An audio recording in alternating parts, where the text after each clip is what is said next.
Hello and welcome back to my channel. I'm coming to you today on Poetry Thursday. It is quickly becoming my favorite day in BookTube. I'm always excited to click on and watch more poetry, readings of poetry, discussions of poetry. There's a few channels that are keeping this still going, this tradition that got started by Bits of Lit a few weeks ago when he challenged Brian at Bookish to read some poetry, and Steve Donahue, myself, Aaron Facer, a couple of others have kept it going. We're still reading poetry each and every Thursday, and I hope that you, my friends, will do the same. Now, before I get into my poem of the day, I want to make one quick mention. Down below, I'll have linked the invite to join my Discord.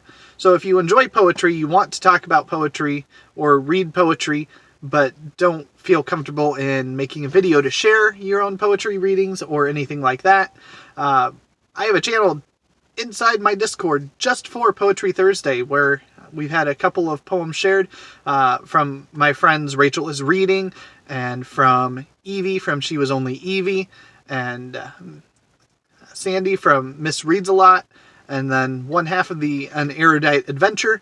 We've all shared some poems today, and that's something that I hope that we'll be doing each and every Thursday, so we'd love to have you join us. It's a very laid-back, not super active Discord. This week we've had some exciting discussions sharing our current earworms. I was able to introduce some people to Oriel, which is a wonderful artist. I'll have a link down below to one of my favorite songs from her as well, so that you can get your own sample taste. But with that out of the way, today I'm going to be reading to you a poet that I feel more people should be reading. You might not even recognize the name of Edmund Spenser, and if that's the case, that's truly a shame.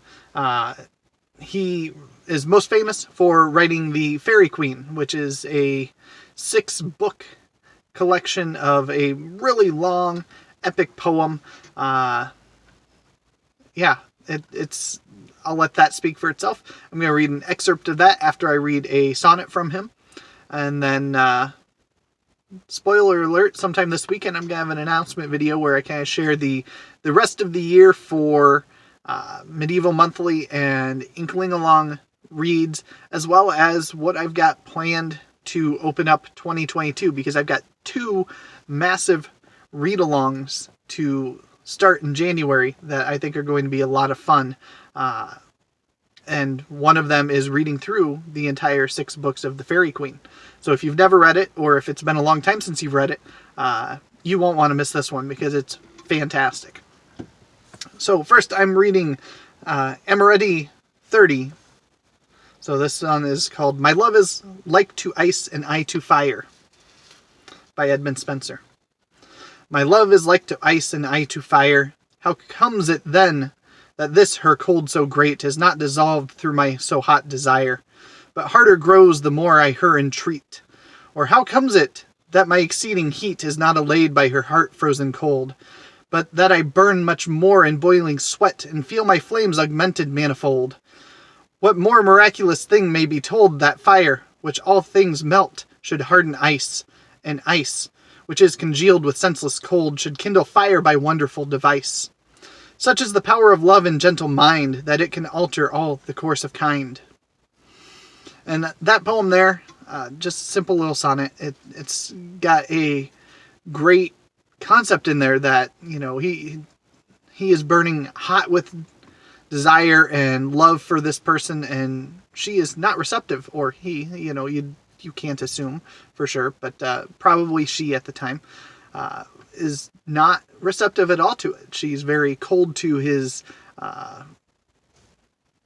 affections, and you know, the more he yearns for her, the colder she is to him, and the colder she is to him, the more he wants her. And I think we can all relate to having been in some kind of a situation where it was unreciprocated, unrequited love, whether it was in our younger years or still even now, perhaps.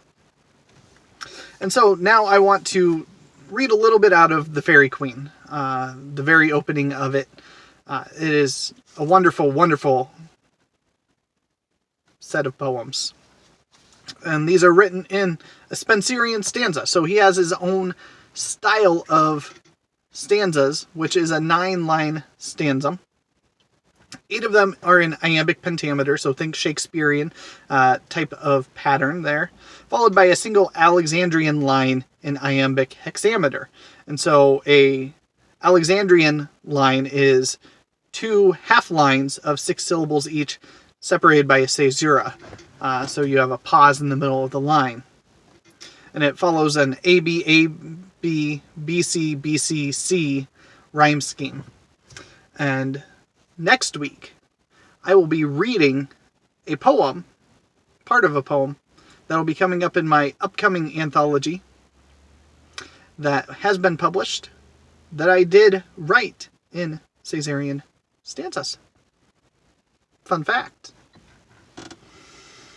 Lo, I the man whose muse whilome did mask, as time her taught in lowly shepherd's weeds, am now enforced a far unfitter task, for trumpets stern to change mine oaten reeds, and sing of knights and ladies' gentle deeds, whose praises, having slept in silence long, me all too mean the sacred muse reads, to blazon broad amongst her learned throng.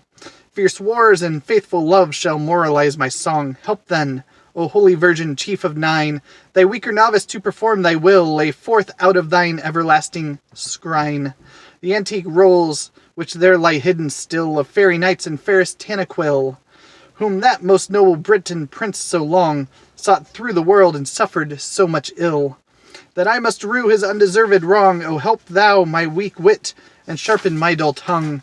And thou most dreaded imp of highest Jove, fair Venus' son, that with thy cruel dart at that good knight so cunningly distrove, that glorious fire it kindled in his heart, lay now thy deadly Heben bow apart, and with thy mother mild come to mine aid, come both, and with you bring triumphant mart, and love's and gentle jealousies arrayed, after his murderous spoils in bloody rage allayed. And with them eke, O goddess heavenly bright, mirror of grace and majesty divine, great lady of the greatest isle, whose light, like Phoebus' lamp, throughout the world doth shine, shed thy fair become beams into my feeble eyne, and raise my thoughts to humble and to vile, to think of that true glorious type of thine, the argument of mine afflicted style, the which I here vouchsafe, O dearest, dread awhile. So that was the introduction right there, and so now it goes into, I'm going to read a couple of his stanzas of the poem starting book 1. A gentle knight was pricking on the plain, clad in mighty arms and silver shield, wherein old dints of deep wounds did remain, that cruel marks of many a bloody field. Yet arms till that time did he never wield. His angry steed did chide his foaming bit, as much disdaining to the curb to yield. Full jolly knight he seemed, and fair did sit, as one for knightly guists and fierce encounters fit. But on his breast a bloody cross he bore, the dear remembrance of his dying lord, for whose sweet sake that glorious badge he wore, and dead as living ever him adored. Upon his shield the like was also scored, for sovereign hope, which in his help he had, right faithful true he was in deed and word, but of his cheer did seem too solemn sad, yet nothing did he dread, but ever was he adrad.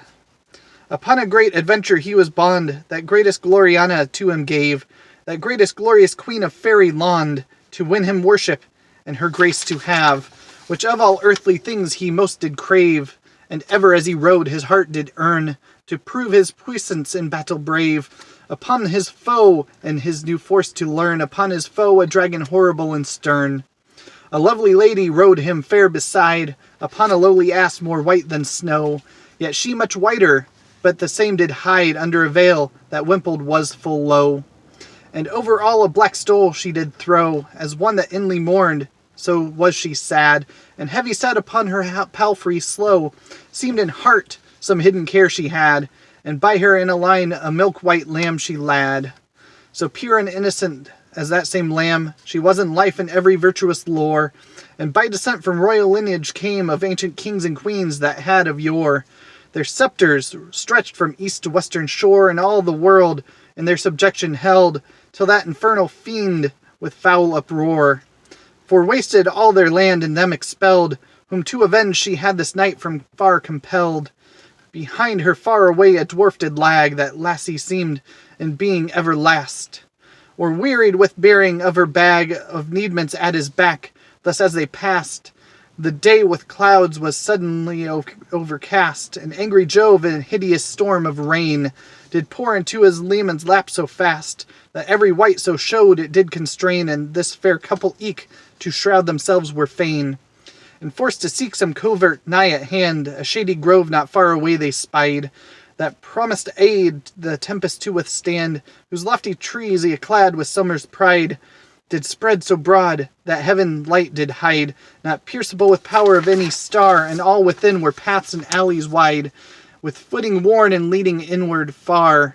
Fair harbour that them seems, so in they entered are.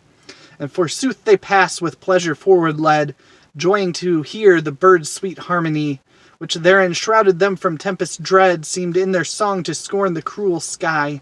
Much can they praise the trees so straight and high, the sailing pine, the cedar proud and tall, the vine-prop elm, the poplar never dry, the builder oak, sole king of forests all, the aspen good for staves, the cypress funeral, the laurel mead of mighty conquerors, and poets sage, the fir that weepeth still, the willow worn of forlorn paramours, the yew obedient to the bender's will, the birch for shafts, the sallow for the mill, the myrrh sweet bleeding in the bitter wound, the warlike beech, the ash for nothing ill, the fruitful olive, and the plantain round, the carver holm, the maple seldom inward sound. Led with delight they thus beguile the way, until the blustering storm is overblown, when weening to return whence they did stray, but cannot find the path which first was shown, but wander to and fro in ways unknown. Furthest from end then, when they nearest ween, that makes them doubt their wits be not their own. So many paths, so many turnings seen, that which of them to take in diverse doubt they been. Thank you for watching. Please feel free to share. Join my Discord if you don't want to make your own video, but want to share poetry in text form, or just read some great poems. Thank you for watching.